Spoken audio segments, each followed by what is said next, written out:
పచ్చగా గ్రైండ్ చేసుకున్న తర్వాత దీంట్లో చల్లారబెట్టుకున్న కొత్తిమీర టమాటాలను కూడా వేసుకొని ఇలా గ్రైండ్ చేసేసుకున్నామంటే పచ్చడి అయితే రెడీ అయిపోయిందండి. దీన్ని ఒక ప్లేట్లోకి అయితే తీసేసుకుందాం. దీనికి పోపునైతే రెడీ చేసుకుందాం. ముందుగా ఆయిల్ వేసుకొని దాంట్లో జీలకర్ర, పచ్చిశనగపప్పు, మినప్పప్పు, ఎండుమిరపకాయలు వేసుకొని బాగా వేగిన తర్వాత దీంట్లో చిటికెడు ఇంగువ వేసుకొని బాగా వేయించుకున్న తర్వాత 2 రెమ్మల కరివేపాకు వేసుకున్నామంటే పోపు రెడీ అయిపోతుందండి. బాగా వేయించుకున్న తర్వాత మనం రుబ్బి పక్కన పెట్టుకున్న పచ్చడిలో వేసేసుకోవాలి. ఇప్పుడు తాలింపు బాగా వేగిపోయింది. ఇప్పుడు అయితే కొత్తిమీర పచ్చడిలో కలిపేస్తున్నాను.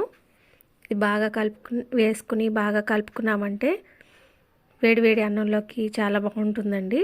ఈ తాలింపు వేసుకున్న తర్వాత బాగా కలుపుకోవాలి. తాలింపు అంతా బాగా కలిసేలాగా తాలింపు అంతా బాగా కలుపుకోవాలి. ఇప్పుడైతే